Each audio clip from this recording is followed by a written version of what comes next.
दोस्त रहते हैं। एक को आयुर्वेदिक में इंटरेस्ट रहता है और दूसरे को एलोपैथी मेडिसिन में। फिर वह जैसे जैसे बड़े होते हैं तो अपने अपने क्षेत्रों में अच्छा कार्य करने लगते हैं। चलो धीरज, जल्दी सो जाओ, मुझे कल सुबह उठकर योग करने जाना है। क्या तुम मेरे साथ चलोगे? अरे सुबह उठकर क्यों नींद खराब करते हो भाई? कभी कुछ बीमारी हो जाए तो एक गोली खा लो, बाकी सब ठीक हो जाता है। इतनी तकलीफ कौन ले? तुम जो भी कहो, परंतु मुझे यह करने में अद्भुत शक्तियां प्राप्त होती है। मैं योग को बहुत महत्व देता हूँ। हम सभी को योग करना चाहिए। अरे कौन सी अद्भुत शक्तियां? मुझे तो कभी कोई दिखाई नहीं दी। और ऐसी शक्तियों का क्या फायदा जो व्यक्ति दूसरों के काम ना आए, दूसरों के दुख दूर ना करे? नीरज को इस बात का बहुत दुख होता है और वो जंगल की तरफ चलता जाता है और गुस्से में बड़बड़ा रहा होता है कि तभी उसका पैर अजीब सी मिट्टी पर पड़ता है। ये क्या है? कितनी अजीब सी मिट्टी है। नीरज वहीं बैठकर मिट्टी से चीजें बनाने लगा। हम बचपन में ऐसी ही मिट्टी से खिलौने बनाया करते थे, कितना मजा आता था। इतना कहते ही मिट्टी से बने खिलौनों में एक तेज चमक हुई और वो खिलौने अपने आप चलने लगते हैं। नीरज यह देखकर बहुत डर जाता है और पीछे हो जाता है। तभी वह खिलौना उसकी तरफ आता है और उससे टकरा जाता है। अरे ये सब क्या है? ये मिट्टी का खिलौना असली का कैसे हो गया? इसको देखकर लगता ही नहीं ये मिट्टी से बना हुआ है। जरूर उस मिट्टी में ही कोई जादू है। कहीं ये जादुई मिट्टी तो नहीं? तभी नीरज उस मिट्टी से एक सेव बनाता है और उसे खाता है। उसके खाने से वो सेव अपने आप दोबारा पहले जैसे हो जाता है। अरे ये तो बिल्कुल असली सेव जैसा है, लेकिन मेरे खाने के बाद भी ये अपने आप कैसे पूरा हो गया? जरूर इस जादुई मिट्टी से बनी चीजों में भी जादू होता होगा, लेकिन ये मेरे किस काम की? मुझे तो आयुर्वेद से लोगों की मदद करनी है। क्यों ना मैं एक ऐसा मुकुट बनाऊं जिससे सामने वाले की बीमारी का पता चल सके और मैं उस हिसाब से दवा दे सकूं। इतना कहकर नीरज एक जादुई मुकुट बना लेता है जो दिखने में बिल्कुल असली मुकुट के जैसा होता है। उस जादुई मुकुट को वो पहन लेता है। चलो अब गांव वालों की मदद की जाए और देखना भी है कि सच में ये मुकुट जादुई है या नहीं। नीरज मुकुट को लेकर घर चला जाता है और गांव वालों का इलाज फ्री में करने लगता है। पूरे गांव में नीरज के नाम के चर्चे होने लगते हैं। तभी उसके पास धीरज आता है। अरे यार नीरज, पहले तो तुझे मरीज की बीमारी समझ नहीं आती थी, अब सभी गांव वाले तुमसे ही इलाज करते हैं। ये कैसे हुआ? मैंने तुमसे कहा था ना, योगाभ्यास से सब चीज हो सकती है। मैं ये नहीं मानता, तुम जरूर कुछ छुपा रहे हो। वैसे तुम ये मुकुट क्यों पहन कर रखते हो? ये मेरे दादाजी का था, बस इसीलिए पहन लेता हूँ। धीरज बोलकर वहाँ से चला जाता है। कुछ तो गड़बड़ है, छुप कर देखना पड़ेगा। धीरज नीरज के घर के पीछे छुपकर उसकी बातें सुनता है। इस जादुई मुकुट की वजह से मैं सबकी मदद कर पा रहा हूँ। नीरज वही जादुई मुकुट को रखकर सोने चला जाता है। ओ, तो ये सब इस जादुई मुकुट का कमाल है। अब तो ये मेरा है। मैं इसकी मदद से अमीर बन जाऊंगा। जो काम नीरज फ्री में कर रहा है, मैं उसके पैसे लिया करूंगा। इतना कहकर धीरज मुकुट को चुराने के लिए उसके घर में घुसता है और जैसे ही मुकुट को हाथ लगाता है, उसका हाथ जल जाता है। अरे ये क्या? ये मुकुट इतना गर्म कैसे हो गया? मेरा तो हाथ ही जल गया। ओह, रुको, इसे मैं कपड़े से उठाता हूँ। तभी नीरज अपनी जेब से रुमाल निकालकर उस मुकुट को उठाने की कोशिश करता है कि तभी मुकुट हवा में उड़ने लगता है और बहुत तेज से आंधी चलती है। वो मुकुट धीरज को वहाँ गोल गोल घुमाने लगती है। तभी वो दरवाजे को पकड़ लेता है। बचने के लिए उसी वक्त आंधी बंद हो जाती है। तभी मौका पाकर धीरज मुकुट को उठाकर वहाँ से भाग जाता है। लो, हासिल कर ही लिया मैंने ये जादुई मुकुट। जैसे ही वो मुकुट लेकर जाने लगता है, तभी उस मुकुट का वजन बहुत बढ़ जाता है और देखते ही देखते धीरज उसके वजन से धरती में घुस जाता है और जोरों से चिल्लाने लगता है, बचाओ बचाओ मुझे, कोई है, मुझे बचा लो, बचाओ। तभी वहाँ सभी गांव वाले आ जाते हैं। नीरज भी आ जाता है। तभी धीरज नीरज से कहता है, मुझे बचा लो नीरज, और मुझे माफ कर दो। मैंने तुम्हारे ये मुकुट चुरा लिया था, परंतु इसकी वजह से मैं यहाँ फंस गया, निकालो मुझे। ठीक है, मैंने तुम्हें माफ किया है जादुई मुकुट। मैंने आपको जादुई मुकुट से बनाया था, तो आप अब मिट्टी में मिल जाओ और इस मूर्ख को माफ कर दो। अब से मैं अपने अभ्यास से ही सबकी मदद किया करूँगा। नीरज के इतना कहने से जादुई मुकुट वहाँ से गायब होकर वापस मिट्टी में मिल जाता है। तुमने आज मेरी जान बचाई, मुझे माफ कर दो। जादुई गिल्ली डंडा। बनवारी लाल के 2 बेटे थे। बड़ा बेटा माधव पढ़ाई लिखाई, खेल कूद और बातचीत हर चीज में अच्छा था, लेकिन छोटा बेटा संजय ना तो पढ़ाई लिखाई करता था और ना ही खेल कूद और ना ही किसी से बातचीत करता था।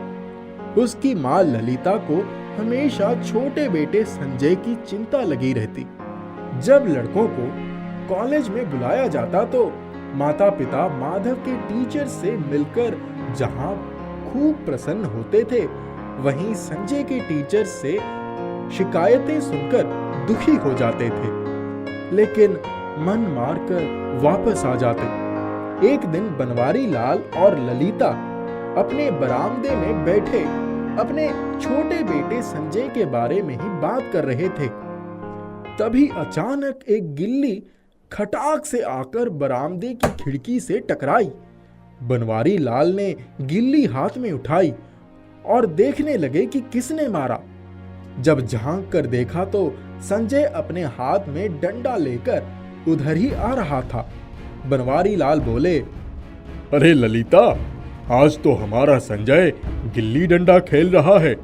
वो देखो, हाथ में डंडा लिए हुए ऐसे आ रहा है जैसे सैनिक अपने बंदूक पकड़े हुए सीना तान कर चलता है। ललिता भी भागकर देखने लगी। उसने रुआंसा सा मुंह बनाते हुए कहा, वो खेल भी चुना तो क्या, गिल्ली डंडा? अरे फुटबॉल, कबड्डी, क्रिकेट जैसे खेल खेलता तो कुछ बात होती। बनवारी लाल ने कहा, अरे ललिता, अभी तक तो वो कोई खेल नहीं खेलता था। आज गिल्ली डंडा खेल रहा है तो हो सकता है कल को किसी और खेल में भी उसकी रुचि हो जाए और दूसरे खेल भी खेलने लगे। जब बच्चों के साथ खेलेगा और मिलेगा जुलेगा तो बातचीत भी करने लगेगा और पढ़ाई लिखाई भी ढंग से करने लगेगा। इतना हताश होने से कुछ नहीं होगा। वैसे भी तुम अपने बेटे को विलायती खेल खेलने को क्यों इतनी उतावली हो?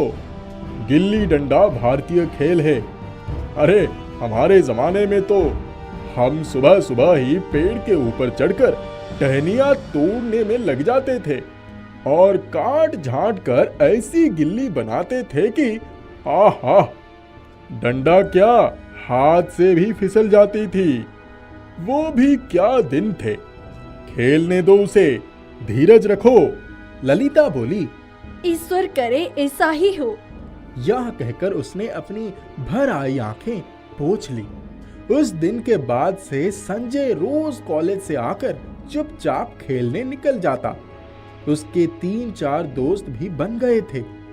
एक दिन उसने डंडे से गिल्ली को मारा और गिल्ली जाकर बहुत दूर एक पुराने कुएं में गिर पड़ी। वो अपने दोस्त अजय के साथ खेल रहा था। अजय उसके ऊपर चिल्लाया और बोला, मेरी गिल्ली लाकर दो।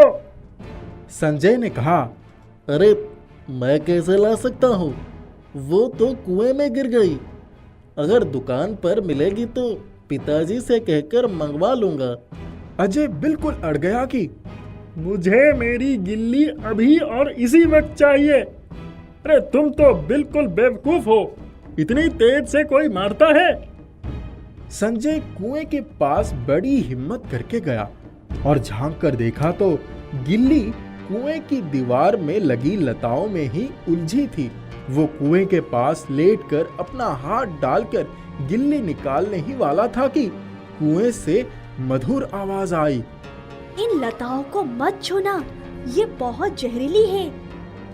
वो रुआ से स्वर में बोला, लेकिन मुझे तो गिल्ली अभी चाहिए, वरना अजय मुझे बहुत मारेगा। यह कहते कहते उसके आंसुओं की कुछ बूंदें कुएं के पानी में गिर गई। तभी कुएं में अचानक एक धमाके के साथ रोशनी हुई और गिल्ली कुएं में से उछलकर बाहर आ गई। फिर एक सुनहरी गिल्ली और डंडा बाहर आया। तब कुएं से आवाज आई, तुम घर जाओ, पर ध्यान रखो आज के बाद इधर मत आना। मैं तुम्हारे घर के पास वाले नीम के पेड़ पर रहती हूँ। बस उसी नीम के पेड़ के पास रोज कुछ खाने को रख देना। सुनहरा गिल्ली डंडा जादुई है, तुम उससे जो मांगोगे वो मिल जाएगा। उसको हाथ में लेकर कोई एक इच्छा बोलो। उसने गिल्ली डंडा हाथ में उठा लिया और कहा, मैं भी अपने भाई की तरह एक होनहार लड़का बनना चाहता हूँ। गिल्ली से आवाज आई, जाओ, तुम्हारी ये इच्छा आज ही पूरी हो जाएगी। अब से मैं हमेशा तुम्हारे साथ रहूंगी, लेकिन कभी किसी का अहित करने के बारे में मत सोचना, नहीं तो ये तुम्हारे पास से सीधे कुएं में आ जाएगा। संजय फिर से कुएं में झांक कर बोला, आप कौन हैं? तभी आवाज आई, ये समझ लो कि मैं तुम्हारे जैसे मासूम बच्चों की सहायता करने वाली एक परी हूँ। संजय ने अजय को ढूंढने के लिए इधर उधर देखा, लेकिन अजय कुएं से आती रोशनी देखकर ही डर के मारे भाग गया था। वो चुपचाप घर आ गया। उसने अजय की गिल्ली तो सामने ही रख दी, पर सुनहरा गिल्ली डंडा अपने कमरे में ले जाकर अपने कॉलेज बैग में छिपा दिया। सुबह जब वो कॉलेज जाने को तैयार हुआ तो उसे याद आया कि नीम के पेड़ के पास कुछ खाने का सामान भी रखना है। माँ, आज से मेरे टिफिन में एक पराठा ज्यादा रख देना, मुझे आजकल बहुत भूख लगती है। उसकी माँ ने बड़ी खुशी खुशी एक पराठा ज्यादा रखकर उसका टिफिन दे दिया। वो तो वैसे भी खाने में बहुत छिन्न भिन्न करता था। वो जल्दी से गया और नीम के पेड़ के नीचे एक पराठा और सब्जी रख दिया। तभी नीम की पत्तियां हिलने लगी। ऐसा लगा कि परी खुश होकर हाथ हिला रही थी। वो कॉलेज चला गया। उस दिन तो बड़ा ही गजब हुआ।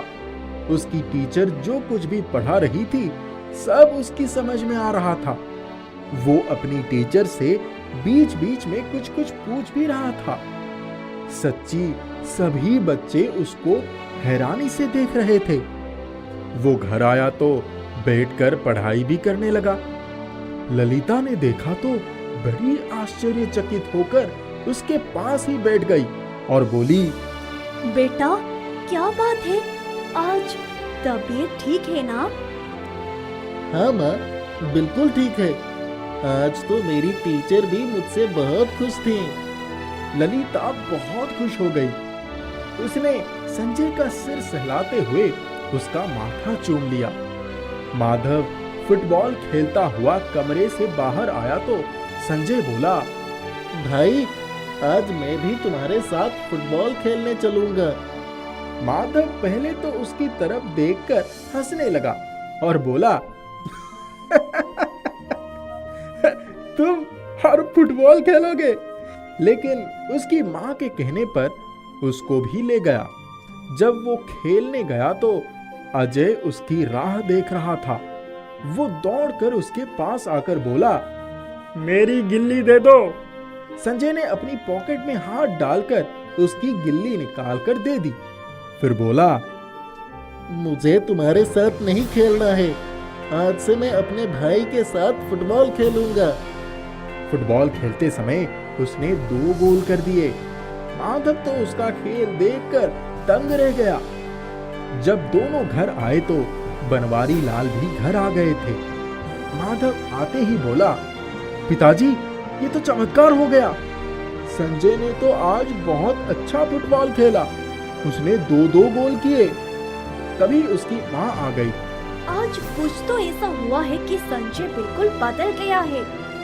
बनवारी लाल को बड़ा आश्चर्य हुआ और खुशी भी हुई। जब वो सोने गया तो उसने अपने बैग में से गिल्ली डंडा निकालकर उसे चूम लिया।